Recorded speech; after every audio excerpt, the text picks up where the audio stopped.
Hello, welcome listeners to another episode of Listen, Learn, and Love hosted by Richard Osler.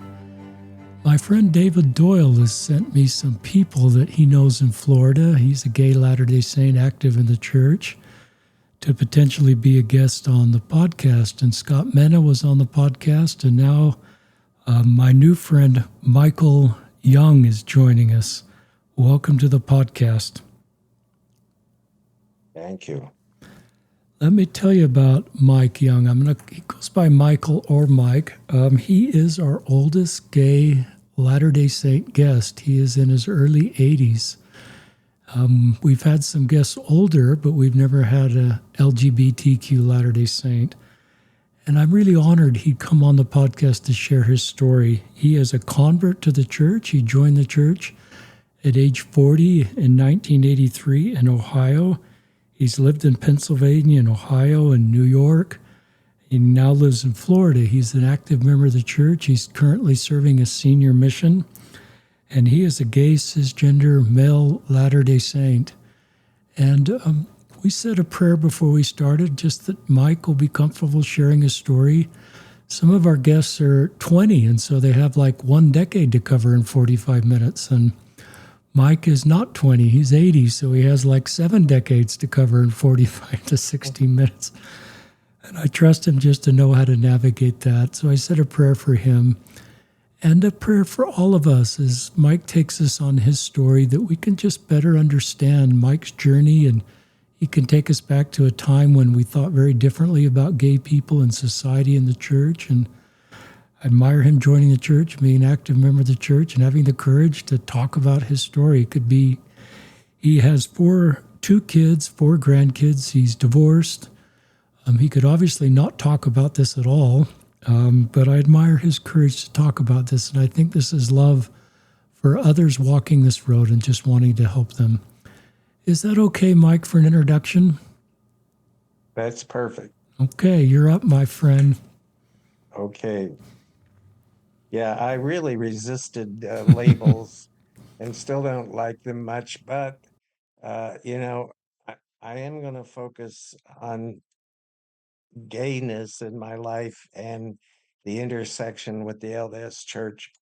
But I'm a son, a brother to 2 children, a husband and a father and a grandfather. I'm a registered nurse. I was in the mental health field for over 40 years. I am a veteran. I was a member of the United States Air Force. I was a volunteer fireman, an EMT, and a whole lot of other complex things make me up. So uh, I am going to focus on one aspect of my life. So, and I'm doing that not that I think I have the answers and have a plan for what other people should do, particularly. I'm just going to use the term queer, even though that was a bad term in my early years, but acceptable rather than all those initials now. So queer people that either have been in or intersected with or in the LDS Church, I love them, and I feel their pain and their challenges. And so I wish I could tell them what to do, but I don't know. Everybody has to figure that out for themselves. So I early in my life, I realized I was different. There was something different about me. And more recently in my life, I figured out what that is. I'm a highly sensitive person. If you don't know what that is, Google it, and you can take a test to see if you're one. And uh, so that was part of it. And I was in a very disturbed, dysfunctional family, an alcoholic father, a mother who enabled him, and then every time he did crazy stuff, she told us it was our fault. The term if your father finds out he's going to kill you was said many times a week. And we believed it because we could see when he lost his temper, it was not a pretty sight. Uh, so at age 13, I started going through puberty, and I had a couple of experiences that I knew other guys my age weren't having. And during those junior high and high school years, there were six guys that I had masturbation, mutual masturbation with, and they clearly their focus was on girls. And so I went along, I learned how to play a straight guy. And they didn't know what I was thinking and feeling about these things, and my fantasies were quite different from theirs. But we're talking now in the mid 1950s into the late 1950s. And I was in a small town in Ohio, and there just wasn't anybody to talk to. There was nobody to share it with, and it certainly wasn't something I could discuss with my mother or father. And there were counselors at school who offered to talk to people, but I figured the first thing they do would be call my parents. And so there was no way that was going to happen. So basically, I was just lost. I didn't know, I didn't understand my feelings. I didn't understand why I was having them. And I sure didn't want them. And, uh, and then when I was getting near graduation from high school, I was really a excellent student, had excellent grades, and I could have got scholarships, but my parents wouldn't even allow me to apply because they would have to have revealed their income. And this is something, if you read in books later years of that kind of family, we weren't allowed to talk about anything that went on in the house and anything that was said or done there, and everything was a secret, and there was severe punishment if you got caught talking about what went on in your household. And it even extended to how much money people were making. So anyway, I joined the United States Air Force at age 17. And it wasn't because I wanted to. I didn't feel I had any choice. And I sure wanted out of that abusive house I was in, where I was told I was useless and wouldn't amount to anything. So now I'm in the Air Force. I'm in a barracks with 71 guys, taking showers with them and listening to locker room stories. And it is a tough beginning, and it continued to be for 4 years. You know, I I was surrounded by young guys with hormones that were talking about and dealing with sex with girls, and they didn't know what I was thinking, and I certainly didn't tell anybody. And throughout high school and the Air Force years, I dated girls, and uh, was very good at acting straight. And so after I was a medic in the Air Force, and I got somebody that I was serving with told me about this school in New York City where you could train as a nurse for free. And free sounded crazy, impossible, but it actually was. It was Bellevue and Mills Schools of Nursing in Manhattan, and it was very difficult to get in because it truly was free. There was dormitories there that were part of the freedom, all the books, the uniforms, anything you needed, 3 meals a day in a cafeteria. So I got into this amazing school, and I'm still, a virgin and still struggling with just who am I and what am I supposed to do or be? And you know, things were continually difficult. I mean, every everything on TV was joking in a very negative way about homosexuality. Uh, I was in a cab and the cab driver asked me and my friend, I, why are you guys going to Bellevue Hospital? And we said, well, we're in nursing school. And he slammed on the brakes and pulled over and said, you faggots, get out of my cab now. Yeah, so it was stuff like that was happening all around me. And anyway, finally, I one of my classmates and I became lovers, and that relationship went on off and on for the next 7 or 8 years. And so it was also a time of gay liberation in New York City.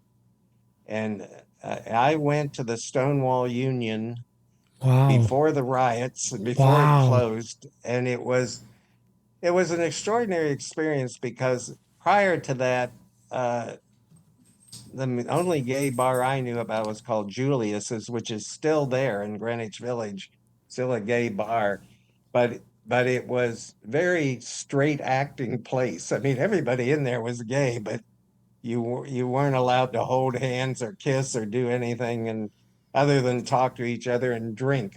So here my friend tells me there's this place and we can dance. And it was like, what? You can dance?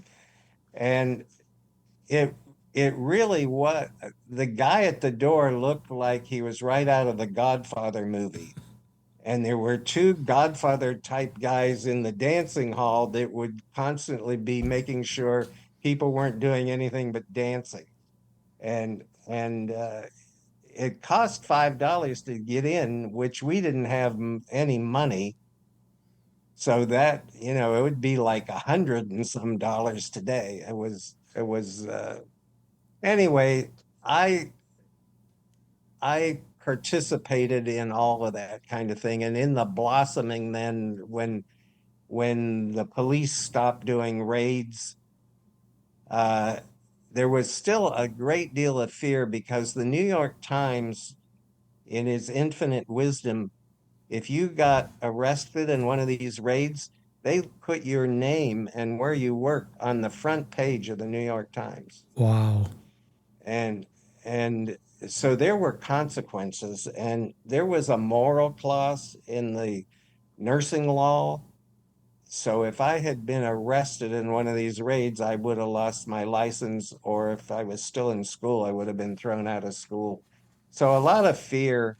And I do remember when the parades started and when the riots were going, me and my friends who could had to be deep in the closet said those people are crazy.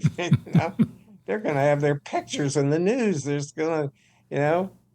So I'm sure thankful that those things happened, but I I didn't.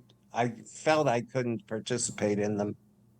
So when I was uh, 26 and still very actively gay in the New York City gay underworld, uh, I had a boyfriend who turned out to be a con artist and a thief and uh, stole a bunch of stuff from me and disappeared.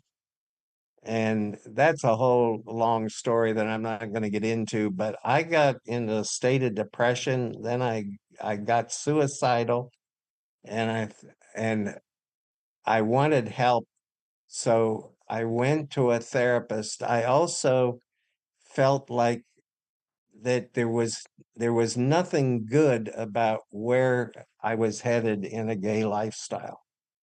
And I wanted to be married to a woman and have children. So I told this to the psychoanalyst, and he basically said, well, that may be your goal, but that's not my goal. I'll support whatever you want to do. But in other words, he said, I'm not going to cure you of being gay, or it wasn't that kind of thing. And in that time in the late 60s, uh, the kind of stuff that was going on was horribly abusive, including electroshock treatments while you looked at pictures of naked men and crazy stuff. So I wasn't even aware of that, and I wouldn't have participated in anything like that. So anyway, as a consequence, though, of this very serious psychoanalysis that went on for 3.5 years, I learned about my family, the dysfunction. I learned a lot of things about my situation that helped me understand better who I was and helped me separate from all the anger and distrust I had of people. And it was a wonderful thing at the time, although it really wasn't geared to what I needed. So in the process, I started dating women, and I forced myself to do this. And I eventually met my future wife, and we had a successful sexual relationship, which was a big deal for me. And and in 1973, we got married, and she knew that I, we didn't call it gay, but she knew that I had been sleeping with men. And we both believed that I would get fixed or cured. We were very naive. And, and she didn't want to know the details, or she didn't want to know what my life was like. We both loved each other very much. And it turned out, it didn't find this out till 10 years into our marriage, that she had suffered some really horrible childhood abuse. And so we were like kindred spirits in that regard. And but I could not give up being gay. I found out. So the first 9 or 10 years of our marriage, I was still having sex with men when I felt like it, but I was doing it in public places where they basically were strangers. There was no connection. You never shared phone numbers, that sort of thing. Uh, not a very, It was a dark part of my life. But in the meantime, our relationships and our sex life were good, and we had 2 children and started raising them. And I really didn't like what was happening in my life. I didn't feel good about it. I hadn't been to church since I was 13. I didn't stop believing in God, but I was pissed at him. And I didn't pray. So I I had developed a relationship with the hospital chaplain, and he helped me not convert me, but help me to see that his faith got him through difficult times.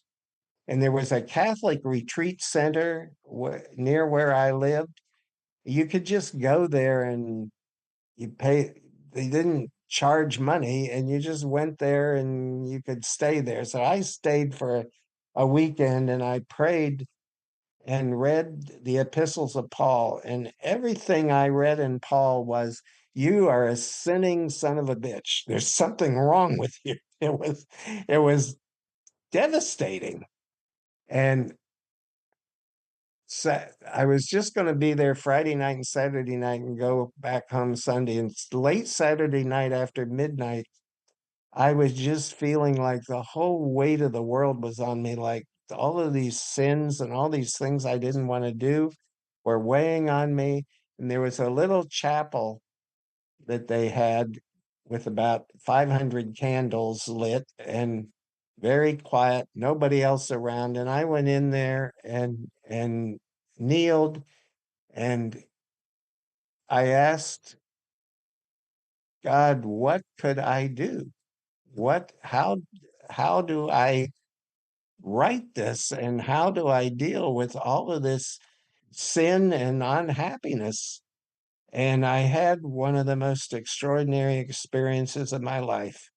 All of that weight lifted off of my shoulders, and I felt forgiven, and I felt the blessings of the Lord, and I knew that he knew me. He knew me personally. And when I went home, my wife couldn't believe the difference in me. It was just amazing. And it got my acting out sex life with the men almost down to zero, but not fully zero. So we we we found a local church to go to, and that was going well for a while, and then didn't go so well. And then about 1981, some missionaries knocked on the door, and uh, I told them to go away, but they were very sweet guys. And they just kept saying, "We want to teach you." And after about the third time they said that, I bowed my head and I said, "What am I supposed to do with these uh, guys?" And a voice in my head said, "You have nothing to fear, my son." So I said, "You can come back." Well, things are totally different how they do mission work now.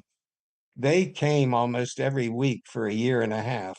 The the the first two came for 6 months, and then the one guy extended, was there 9 months, and then their replacements came. They just kept coming. We kept feeding them and listening to them, and started going to the church. So in 1983, I joined the church, and I had a full testimony of every aspect of the church, because I saw that this was not, I had been an Episcopalian, a Methodist, and a Presbyterian, and a Jesus Saves and various points in my life. But you couldn't join this church because you liked the minister. You know, that's typically how you did that. You had to actually believe what they were professing. And so that's why it took me about a year and a half to get around to understanding what I was being taught and believing it. So I joined the church in 1983, and in one day I gave up alcohol, smoking a pipe, coffee, tea, and having sex with men. And I never went back to any of them to this day. So, but in 1983, Spencer W. Kimball was the prophet, and then Ezra Taft Benson after him. And Spencer W. Kimball said that even the thoughts that I was having to want to have sex with men, or having lustful thoughts towards men, he said that was a sin second only to murder. And he said this numerous times. He also wrote books about it where whole chapters are on that subject. So, uh, and the church called it same-sex attraction. So that was a name that anytime I talked about it to anybody, that was what I would present it as though it might go away somehow. And so for several decades, this basically was preached, that homosexuality, and the focus was on that. Later on, all these initials were added and lesbians were added, but the church's focus was on guys and homosexuality and masturbation, which was supposedly a horrible thing. So I went through that whole period, and recently, when my attitudes and some of the things have changed, which I'll talk about, but why why was that horrible message given to me? And the Lord told me it's because you needed to hear it. And I thought, what the heck? What is that? And what I concluded was I wouldn't have stayed in that marriage and helped raise those two beautiful children. If I'd have done what I wanted to do, I would have left my wife and abandoned my family, and that would have been a disaster. I won't go into why, but it would have been. And so we stayed married for 39 years and raised those children. And then, for reasons only my wife knows, she decided we should divorce. We had been sealed in the Washington, D.C. temple, and I believed that somehow everything would get straightened out because she was not happy. And it really didn't have to do with my gayness. It was just other serious problems that she was dealing with. Uh, and I was devastated by this divorce. And I was in the bishopric at the time of the divorce. And the stake president and the bishop, after talking to me, decided that it was best for me to stay in the bishopric, which really did help me get through that. So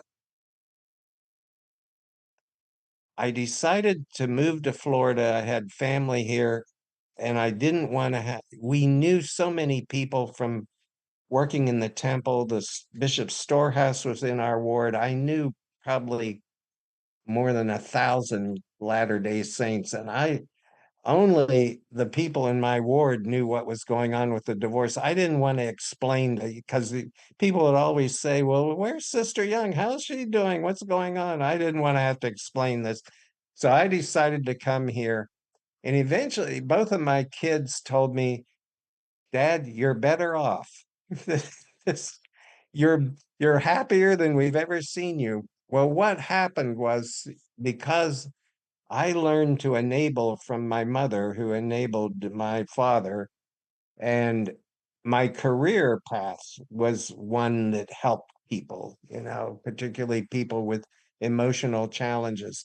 So I spent my life helping other people and trying to help my wife and help everybody. And the person I was not helping was me. I was just totally blind to that. And so living alone, and I was still not happy with my situation and happy with my life, struggling with, why am I gay? I was praying every day from the time before I joined the church, but certainly after I joined the church, every day, take this away from me. I don't want it. Why do I have this? And basically, God ignored my prayer. And I got involved with a Zoom group as part of trying to get some help. And their concept was same-sex attraction. And it was mostly Catholic men that were in an organization that the Catholics have to help you get over being gay. So I through them though, I was contacted by somebody who was connected with people who hold men's retreats. You didn't have to be LDS, but everybody there, when I went, there were like about 20 of us, and one of them was a Catholic, and the other 19 either were current members or former members of the church. And this men's retreat was really designed to help you to be vulnerable and say things that you've never said before in your life, about you and what you're feeling and what you're going through. And they had time-tested techniques to do this, and it does work. They get you to bare your soul. And one of the things they did was I was blindfolded. It was dark, and I was taken to some place I didn't even know what it was. And then I I was sitting in front of something, and they kept asking questions. And finally, they kept taking these cloths off whatever was in front of me. I was not blindfolded at that point, and there was a mirror. And the questions they had asked me led me to what happened next. They said, "What are you thinking?" And I said, "I know that God loves me as I am." "And what does that mean to you?" And I said, "Well, if I'm good enough for God, then I'm good enough for myself." And that changed everything around. It changed my thinking, it changed who I was. And then I started praying this way: "God, you made me gay. What am I supposed to do with this? What what the heck am I supposed to do?" And I'm not sure I can tell you what I'm supposed to do, but I know this. I felt incredible, overwhelming love. I love you as you are. I created you this way. That's why I never took it away, and I love you. And so I started reading books. I started identifying as a gay person. I'm there.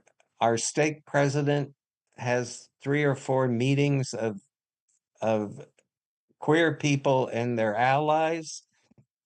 And I thought, well, if I'm going to participate in that, then people are going to know I went to that meeting. So I talked to my bishop and I told him I wanted to tell the people in the ward that I'm a gay man. And he didn't like the idea of me doing that from the pulpit, but he suggested that I make a video, and we have a Facebook page for the ward. And so he suggested I make a video and post it there. So I did this 5-minute video. After I knew I was going to do this and I agreed to do it, it took me 2 weeks to actually do it, because every time I would go to do it, Richard would be looking at the screen and going, "No, I can't do this." So I did it. And people still look at this thing, okay, new people. There's been like, I don't know, 450 people have viewed it. Well, the instant reaction was the following Sunday, people were hugging me, shaking my hand, telling me, "Michael, we love you." Uh, and one of the, besides getting clear of any shame that I felt, I also wanted to be somebody that other people could feel safety in talking to. And that has worked both at church, in the stake, and on social media. Uh, a lot of people have children and grandchildren who are transgender or are gay, and they don't have anybody to talk to. So when I am told these things, what I say and what I would tell other people, this is a good thing to say. "Thank you for sharing that with me. How can I support you?" And there's an amazing bonding that comes there. And I always wear pride jewelry on my coat at church. And this is how interested the Lord is in helping me. One morning, I'm getting ready for church, and the Lord, over this pride jewelry, says, "That's a symbol that I love all of my creations." And I thought, okay, why am I okay? I go to church, and a person who has a high up position in the church came up to me, jabbed the pride jewelry with his finger hard, and said, "What is that?" And I said, "It's a symbol that God loves all his creations." And he said, that's a good symbol, and walked off. And we became friends after that. So that's one of the reasons I've done this, but it's been a difficult struggle because there are still things said that are hurtful. Not that most of the time people don't intend them to be hurtful, but they are hurtful. There are also things that are said that are mean. And I've I've and they're done, they know they're being mean. It is also one of the big challenges in my faith is dealing with prophets, seers, and revelators who now I don't agree with. And it goes back to the racial issues also. And and I understand the dilemma, I think I understand it, that the church has, that the modern day prophet can't say, well, somebody fill in the blank was wrong and they shouldn't have had that policy, and you go, yeah, but he said it was not his policy, it was God's. Well, he was wrong. Well, then you have the dilemma of, what are you going to believe the current prophet is saying? So I understand the problem that they have, but it is hurtful. I mean, these things that were said and done to people were very harmful to them and very hurtful. Uh, so I don't know how that'll get resolved. And I pray for answers as to what will happen to me and other people that I call them marginalized. I now see marginalized people everywhere, and I've been praying and thinking about this a lot over the last few years. And I've decided we're all marginalized. I did because I was in 4 bishoprics, I did a lot of Temple Recommend interviews. And that last question, most people don't go, oh, yes, I'm worthy to go to the temple. They have reservations about that. And as the interviewer, you always say, well, you've answered the other questions truthfully, then you are worthy to go to the temple. But it it's a challenge to know what to do when the church has policies and positions that I don't agree with.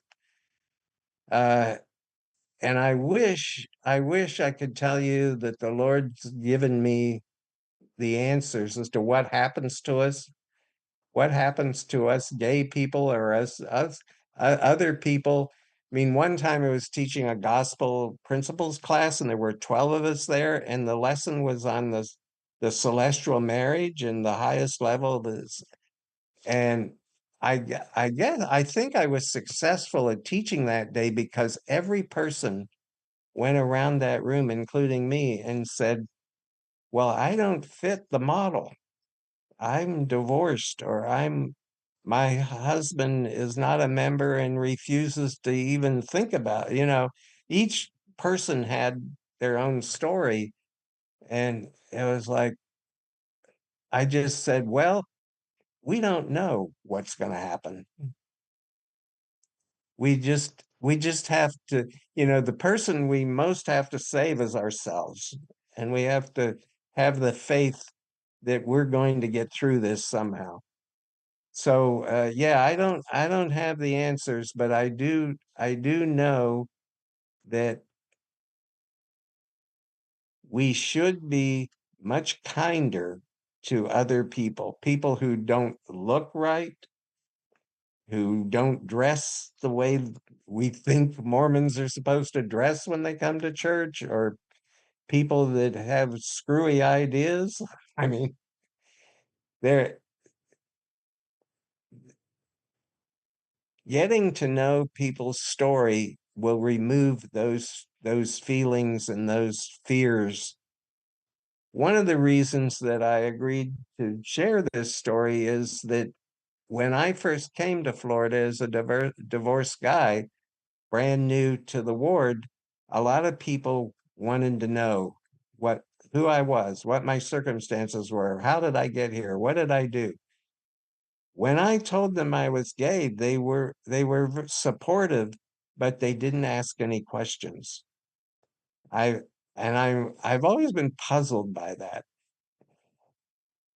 Uh, so one thing I would say that you can do to help gay people in the church feel more included is to ask normal questions. They'll tell you if they don't want to answer, if it's too sensitive or whatever, but be a little curious. What did you go through? I certainly went through decades of misery trying to deal with it and truly never found happiness until I accepted that I was gay. And God said, "That's cool. I love you."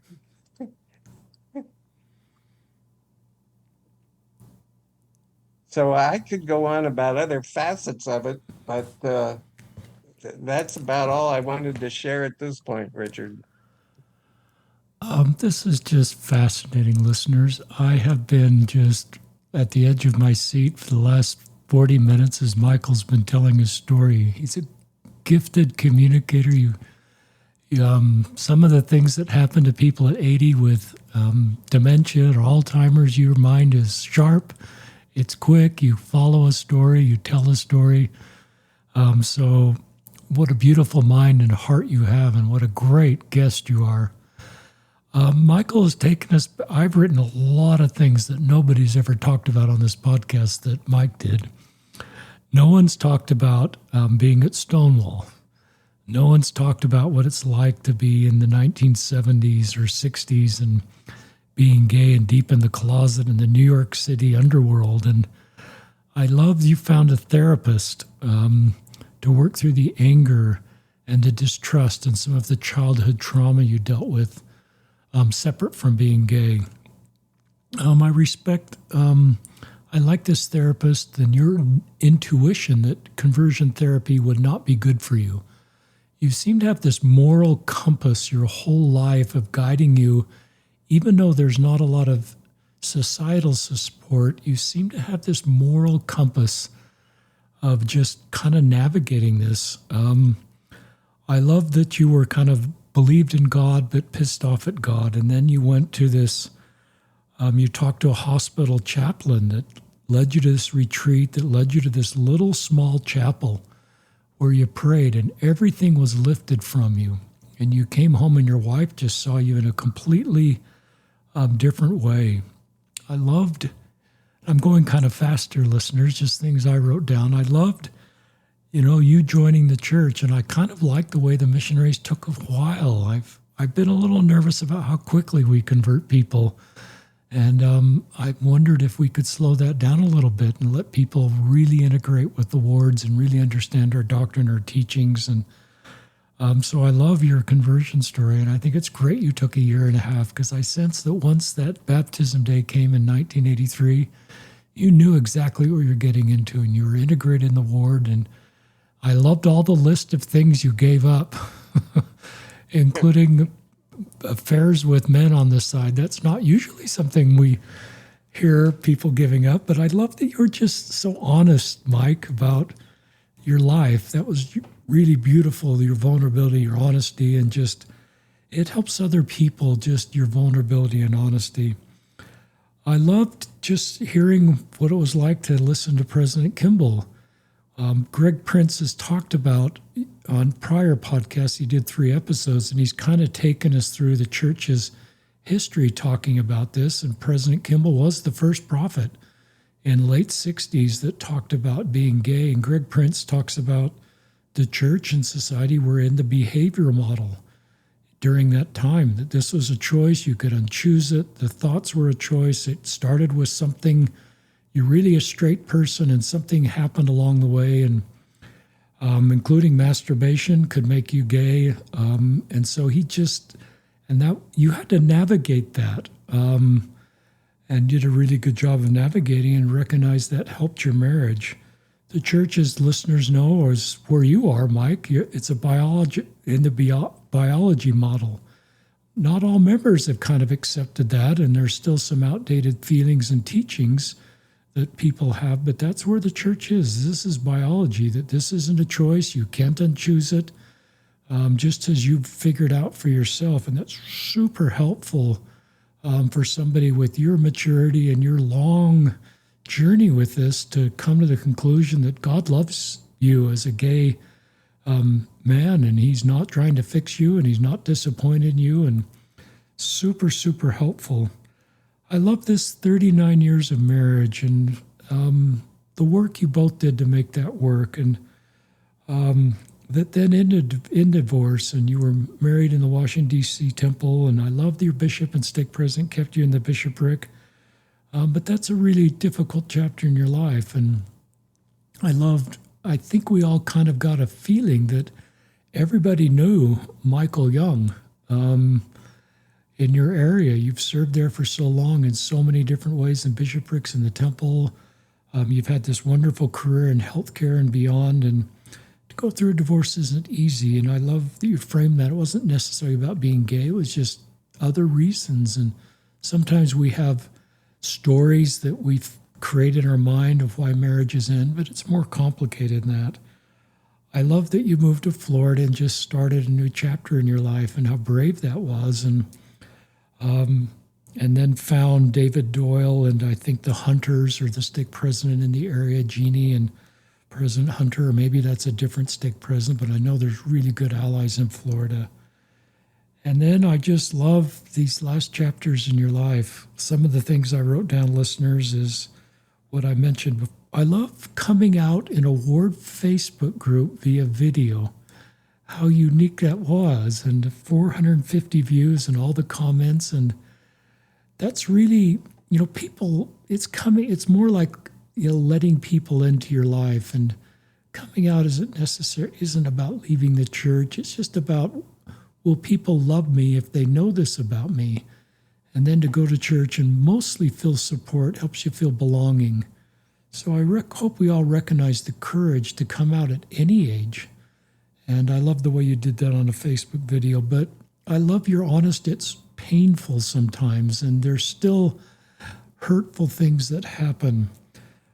I love this pride pin you wear, and that it's God's love for all of his children, and you answered that kind of senior guy with that answer. What a beautiful answer, and how could he not agree with that?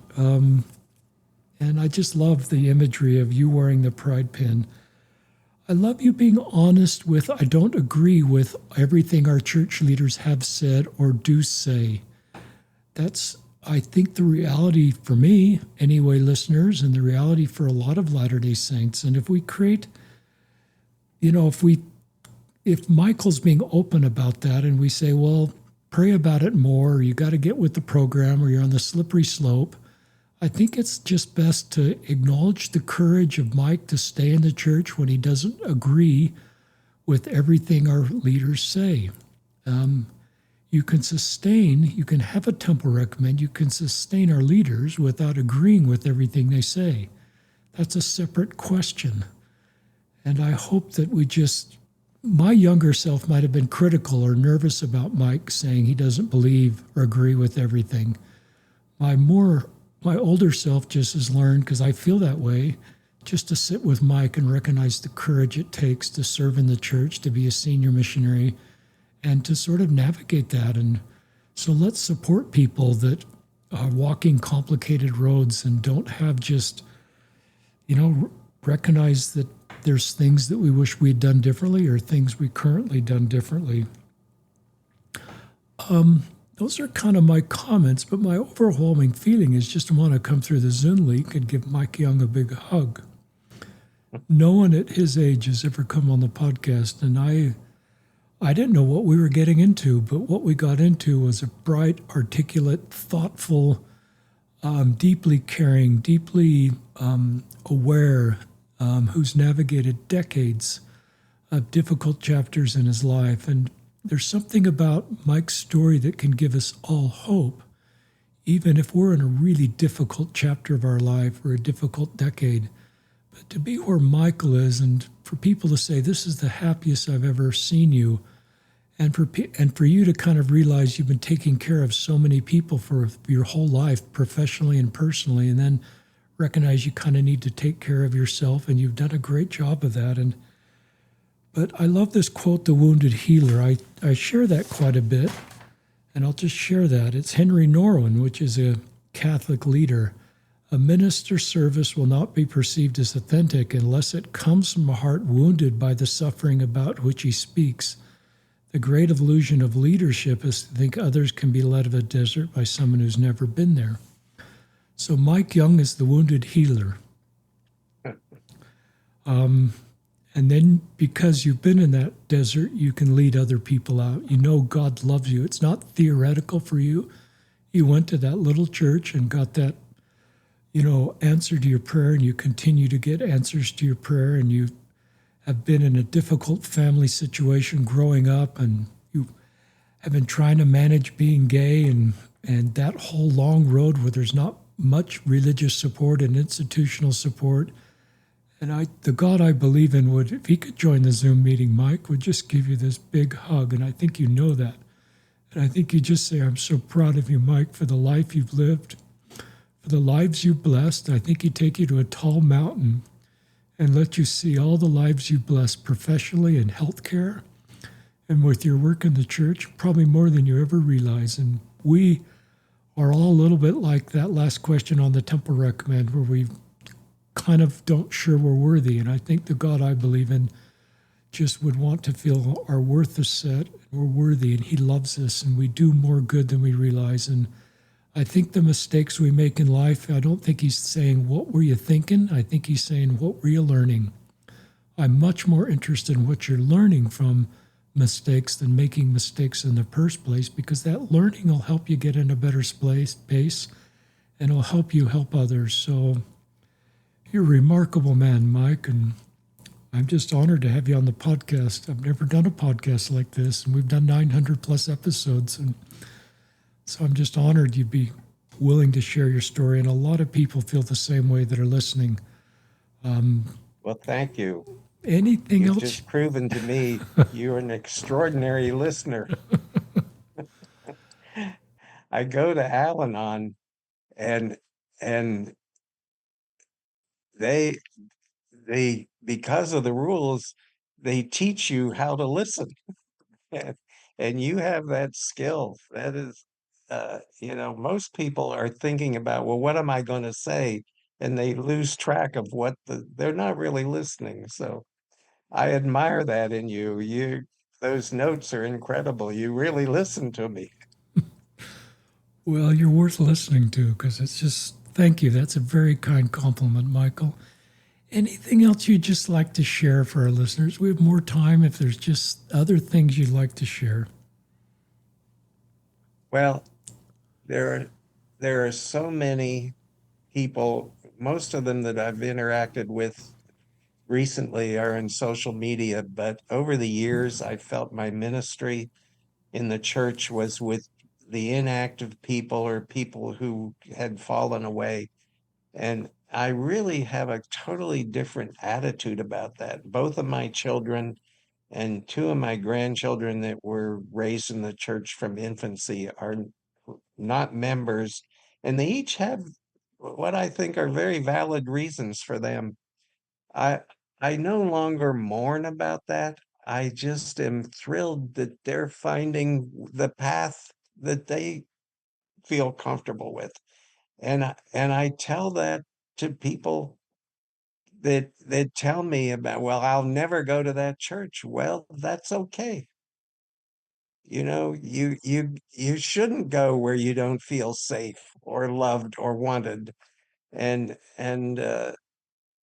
when I take that attitude, then they tell me their story, and it's a incredible, fascinating, loving story. Unfortunately, oftentimes people blame something that was said or done, and that what was said and done was totally wrong. Uh, and and we talk about that, in the church, but we're imperfect. And yeah, sometimes we say foolish, hurtful things. I certainly know that, the people that I was visiting that were inactive, my goal was to get them back to church. And I would be very patient about that. I mean, sometimes I visited people for 2 years, but that's what I had in mind. I don't feel that way anymore. I really am particularly happy if somebody still believes in a higher power, and that higher power has meaning for them and helps guide them in their life, whatever that is for them. And so, yeah, I think probably the biggest challenge I have, uh, it's not, I've made lists of why I'm still in the church, and the bottom line is, because I lived in Ohio, I was less than a day's drive from Kirtland and the Johnson Farm, from Palmyra and the Hill Cumorah, and from Nauvoo. And I had so many incredible spiritual experiences visiting those places. I feel like Joseph Smith. It happened and I can't ever deny it. I know what is true and what happened.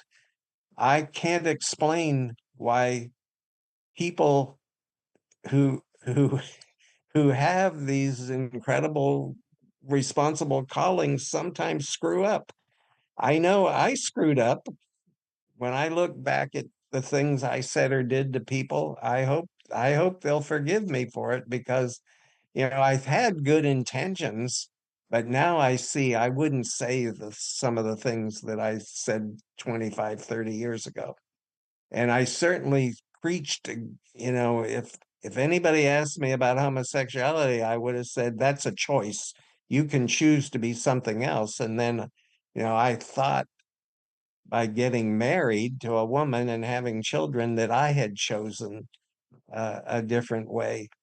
Uh, so my attitudes and feelings are a lot different. But one of the things, a couple of things I'm sad about is that a lot of people go through very similar feelings that I had in the 50s, even though society has changed, the acceptance of homosexuality has changed. But they still feel guilty, shame, and in some instances just as bad as what I went through. And that's sad to me. I'm sorry that's happening. And I've been involved in affirmations and lift and love, and I was also involved in Evergreen when they were trying to change you. Uh, and I would just say the other thing that saddens me is, you know, I told you all those other churches I've been in. Well, I left them and I'm not mad at them. They gave me something. They helped me. I feel good about them. And if somebody said, "Well, why did you leave?" I could tell them why I left, but I'm not mad about it. So many people are mad at the Church of Jesus Christ of Latter-day Saints who have left it. It's like they are in some kind of battle with it and they just can't let it go. And I wasn't born in the covenant, and I didn't go through what they went through, many of them. But I just I wish they could figure out how to be at peace. And even though your family or extended family may not be happy about it, but it's okay if you don't want to go to the LDS church, if you want to go somewhere else, or if you don't want to go to a church at all. That's okay. And the people who aren't loving you that should, that's their problem. They should do better. So I'm much happier with my attitude now, even though, as you say, you're not supposed to question what the general authorities say. But I think what they say in private is different from what they say at the pulpit. I think they recognize that they don't have all the answers. and we surely don't. It's too complicated, and so yes, I just have to have faith that God knows how it'll work out, and apparently I'm not ready to know, and that's okay. Well, that was just a great last segment. Um, I love where you're in the space of just, I'm not trying to save anybody. I don't have an agenda to get people back to the church. I'm sort of in that, we have adult children that don't go to church. My wife and I go to church. And I've just tried to be, it's relieving in a way that I wrote down as you were talking, we love, he saves. And I've thought of John Valjean when he stole the silver and the priest changed him, not with the law of obedience, but with the law of love. He gave him the other silver pieces in front of the police officer who represented the law of obedience. And that changed John Valjean forever. And I still like the law of obedience. I'm not saying that. I'm saying what Mike's saying is the law of love, the way you just love everybody in a non-transactional way, even people that have chosen a different path than us. To me, it's relieving. He saves, that's our theology. Eternity's a long time. It's not inviting people to leave. It's just accepting their agency to self-determine their best path forward in their life, just like you're doing with kids and grandkids. And I love that. I love your testimony of Joseph Smith. We've visited your area. We've loved those places. And I've thought about my testimony, listeners, and I believe that beautiful restored doctrine came through the prophet Joseph Smith and the Restoration. Our beautiful theology that's unique to other Christian churches, pre-earth life, post-earth life, heavenly parents, plan for everybody to get back. And I recognize that the church was restored in a culture that sometimes doesn't match eternal gospel truths. And so we've had a choppy history with Black people, with Native Americans, with women and queer people, which to me is a lot of our topics, our opinions, senior leaders of the church, and me as not a senior leader of the church, are informed by the culture of the day. And that's just a reality. And some of that is deeply concerning to me as I've read some of that and where we've been with gay and, lesbian, trans people currently. And so that's the belief model I've kind of adopted is just, we're getting through some of those cultural things, but it has caused pain and harm. And I wish we could own up to the past where we didn't do our best. And I think that's a more sustainable way going forward is we're doing our best. Pray for us. We don't have it all figured out. We acknowledge we've made mistakes in the past. We recognize we have more work to do with LGBTQ folks, with women in the church, with other marginalized groups. To me, that would be helpful for my faith journey. I love you talking about shame. You actually brought that up in that's just a word that a lot of our guests bring up. I believe one of Satan's greatest tools is shame.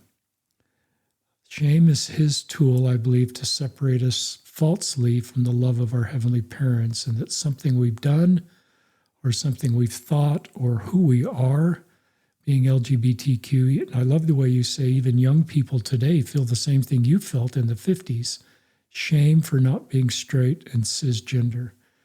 And that's why I love Michael's story is because of his personal revelation, this long journey to totally understand that God loves him. And there's no shame when Michael talks about God's love for him. And we both hope if you're younger and feel that way, that that's not part of your journey.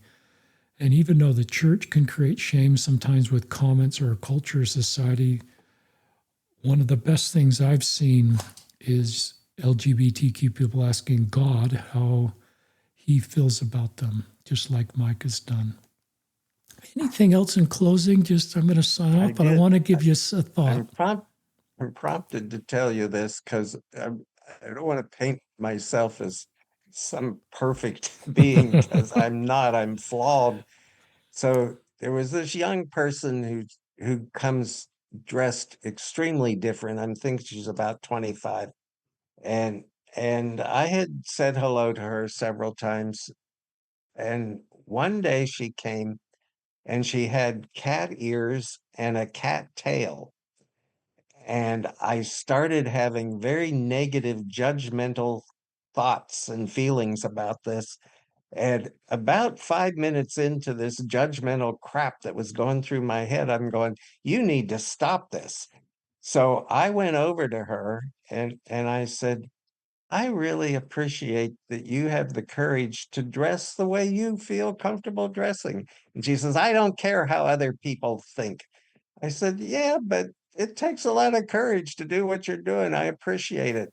We became good friends after that, and my prejudicial crap went away. And no, I don't understand why people want to be animals or act like I don't get it, but that's okay. I don't have to get it. That story is just great. I just think of Christ and what he did for everybody, just to be present with them, to be curious, to help them feel loved.